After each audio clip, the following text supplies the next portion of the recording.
ایک مرتبہ ہشام بن عبد الملک یہ حج کرنے کے ارادے سے آیا تو کعبۃ اللہ کا طواف کر رہا تھا کہ طواف کرنے کے دوران اس نے حجر اسود کو بوسہ دینے کی کوشش کی، لیکن رش اس قدر زیادہ تھا کہ یہ بوسہ نہ دے سکا۔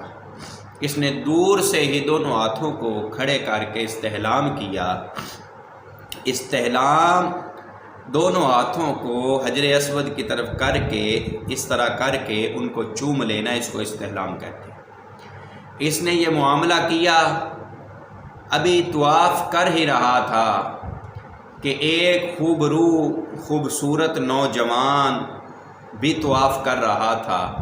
جب اس نوجوان نے حجر اسود کو بوسہ دینے کی کوشش کی، ارادہ کیا، تو لوگوں نے اس نوجوان کو دیکھ کر حجر اسود کے درمیان سے ہٹ گئے اور درمیان میں سے راستہ بنا دیا، یعنی دونوں طرف لوگ ہو گئے، درمیان میں سے راستہ بنا دیا۔ وہ جو نوجوان آیا، آ کے اس نے حجر اسود کو بوسہ دیا اور بوسہ دے کے واپس پلٹا۔ یہ جو ہشام بن عبد الملک تھا، اس کے ساتھ جو شام سے اس کے ساتھی آئے ہوئے تھے، انہوں نے پوچھا کہ امیر المؤمنین، آپ تو وقت کے امیر ہیں اور آپ نے حجر اسود کو بوسہ دینا چاہا تو کوئی کسی نے راستہ نہیں بنایا، یہ نوجوان کون ہے کہ جس کے لیے لوگوں نے راستہ بنایا اور درمیان سے جگہ کو خالی کر دیا، اور یہ نوجوان گیا اور اس نے حجر اسود کو بوسہ دیا۔ اب جو ہشام بن عبد الملک تھا، یہ جانتا تھا کہ یہ نوجوان کون ہے، لیکن اس کو یہ بھی علم تھا کہ اگر میں ان لوگوں کو بتا دیتا ہوں تو اس نوجوان کی عزت ان لوگوں کے نزدیک میری عزت سے زیادہ ہو جائے گی، اور یہ بھی ہو سکتا ہے کہ یہ لوگ مجھے چھوڑ کر اس کی طرف چلے جائیں۔ اس کو یہ اندیشہ ہوا تو اس نے کہا کہ اس نوجوان کو میں نہیں جانتا کہ یہ کون ہے۔ تو وہیں مجمع میں عربی کا مشہور شاعر فرزدق وہ بھی موجود تھا۔ جب اس نے اس بات کو سنا کہ ہشام بن ملک یہ کہہ رہا ہے تو وہ فوراً سے بولا، اس نے کہا کہ اس نوجوان کے بارے میں تو نہیں جانتا تو میں تجھے بتاتا ہوں کہ یہ نوجوان کون ہے۔ اس وقت فرزدق نے ایک بہت ہی پیارا قصیدہ اہل بیت اطہار کی شان میں اور بالخصوص امام زین العابدین کی شان میں لکھا، بولا۔ اس کے چند اشعار آپ کے گوش گزار کرتا ہوں۔ فرزدق نے کہا، ھذا الذی تعرف البطحاء وتأتہ والبیت یعرفہ والحل والحرم، کہ تو کہتا ہے کہ میں نہیں جانتا، تجھے میں بتاتا ہوں کہ یہ کون ہیں۔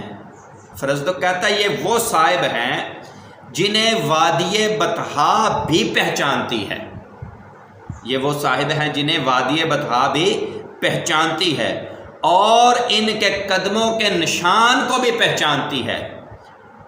اللہ تعالیٰ کا گھر بھی انہیں جانتا ہے، بیت اللہ یعنی اللہ کا گھر بھی انہیں جانتا ہے، حل و حرم کا علاقہ بھی ان کو جانتا ہے، یعنی حرم اور حرم کے ارد گرد کا علاقہ جو ہے یہ بھی ان کو پہچانتا ہے۔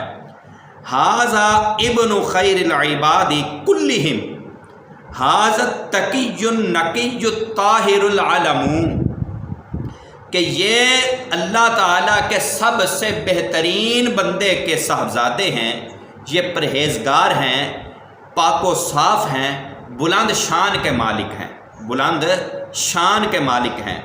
ھذا ابن فاطمۃ الزہراء ان کنت جاہلہ بجدہ انبیاء اللہ قد ختموا، یہ حضرت فاطمہ زہرا رضی اللہ تعالی عنہ کے فرزند ہیں، صاحبزادے ہیں، اور تو کہتا ہے کہ میں نہیں جانتا، تو کہتا ہے میں نہیں جانتا، تو جان کہ ان کے نانا پر نبوت کا سلسلہ ختم ہو گیا، ان کے نانا پر نبوت کا سلسلہ ختم ہو گیا۔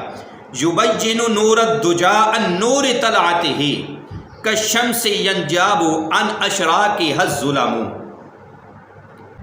इनके नूरानी पेशानी से हिदायत का नूर वाज़े होता है।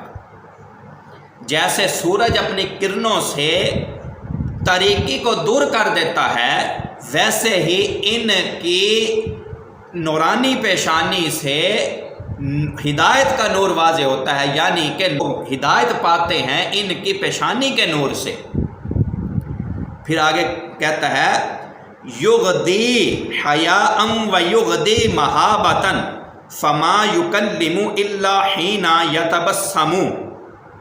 ये हया की वजह से अपनी निगाहों को झुकाए रखते हैं और इनकी हैबत की वजह से लोगों की निगाहें झुकी होती हैं। इनकी हैबत की वजह से लोगों की निगाहें झुकी होती हैं।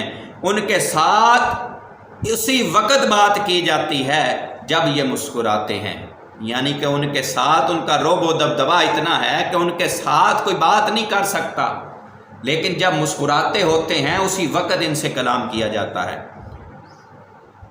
इज़ार अतुहु कुरैशुन काल काइलुहा इला मकारिमी हादा यंतहिल करमु। जब कुरैश ने उन्हें देखा तो किसी शख्स ने कहा इन पर आकर तमाम खूबियाँ ख़त्म हो गई हैं, इन पर आकर तमाम खूबियाँ ख़त्म हो गई हैं। मुश्तक्कतुन अर रसूलिल्लाहि सल्लल्लाहु अलैहि वसल्लम बिनातिही ताबत अनासिरुहु वल खीमु वश्शियमु। उन्होंने नबी अकरम सल्लल्लाहु अलैहि वसल्लम से औसाफ हासिल किए हैं, उनके अनासिर और उनकी खूबो पकीज़ा है। फलैसा कौलुका मन हाजा बिदाइरिही अल अरबु तारिफु मन अनकरता वल अजमु। कि तुम्हारा ये कहना कि ये कौन है उन्हें नुकसान नहीं पहुंचा सकता, तुम्हारा ये कहना कि ये कौन है उन्हें नुकसान नहीं पहुंचा सकता, क्योंकि तुम जिनका इनकार कर रहे हो अरब भी उन्हें जानते हैं और अहले अजम भी उन्हें जानते हैं। तुम जिनका इनकार कर रहे हो अरब भी उन्हें जानते हैं और अहले अजम भी उन्हें जानते हैं। मैं यारिफुल्लाह यारिफु अव्वलियतहु वद्दीनु मिन बैति हाजा नालहुल उममु। जो शख्स अल्लाह ताला की मार्फत हासिल करता है वो उनकी बरतरी को जान लेगा, क्योंकि उन्हीं के घराने से दीन इस्लाम लोगों तक पहुंचा है। ये फरज़दक ने, ये और भी बड़ा कसीदा है लेकिन मैंने मुख्तसर किया। ये फरज़दक ने जब ये अशार कहे तो उसके बाद हशाम बिन अब्दुल मलक ने फरज़दक को कैद करवा दिया, फरज़दक को अस्फान की जेल में कैद करवा दिया। जब इमाम ज़ैनुल आबिदीन को ये पता चला फरज़दक की जुर्रत का, बहादरी का, कि उसने अहले बैत तहार की शान में अशार कहे हैं, तो आपने 12,000 दिरहम अपने ग़ुलाम को देख कर भेजे और फरमाया कि जाके उसे कहना कि हम माजूर हैं, हमारे पास सिर्फ यही थे, अगर और होते तो और भी तुझे अता करते। जब उस ग़ुलाम ने जाके फरज़दक को कहा तो उसने आगे से कहा कि इमाम ज़ैनुल आबिदीन को मेरा जवाब देना कि मैंने बहुत बड़े बड़े बादशाहों के कसीदे लिखे हैं, बहुत बड़े बड़े बादशाहों के कसीदे लिखे हैं। अगर उनके कफ़ारे के तौर पर मैंने नबी अकरम सल्लल्लाहु अलैहि वसल्लम की आल की मोहब्बत में एक कसीदा लिख दिया है, चंद अशार कह दिए हैं, तो इसमें कमाल की कोई बात नहीं है, इसमें कमाल की कोई बात नहीं है। मैं अपनी ईमानी गैरत का सबूत देता हूँ और मैंने किसी माल की हुसूल के लिए ये अशार नहीं लिखे। मैं अल्लाह रब्बुल इज़्ज़त से इसका अजर का तलबगार हूँ और नबी अकरम सल्लल्लाहु अलैहि वसल्लम की अहले बैत अतहार से मोहब्बत के ताल्लुक़ का तलबगार हूँ। जब इमाम ज़ैनुल आबिदीन के पास वो ग़ुलाम पहुँचा तो इमाम ज़ैनुल आबिदीन ने ग़ुलाम को फरमाया कि जाओ और उसे कहो कि अगर तुम हमसे मोहब्बत करते हो तो इस अतिया को कबूल करो, क्योंकि हमने तुम्हारे लिए अपनी मलकियत से एक मरतबा इसको निकाल दिया है और हम जब किसी चीज़ को निकाल देते हैं तो उसको वापस नहीं रखा करते। फिर फरज़दक ने उसको रख लिया। इस वाक़ये के बाद शेख अब्दुल हक मुहद्दिस देलवी अलैहिर्रहमा फरमाते हैं کہ فرزدق بڑا گناہ گار ہوگا، فرزدق بڑا گناہ گار ہوگا، لیکن مجھے یقین ہے کہ جو اس نے یہ قصیدہ اہل بیت اطہار کی شان میں لکھا ہے اس کے صدقے سے اللہ رب العزت اسے بری فرما دے گا۔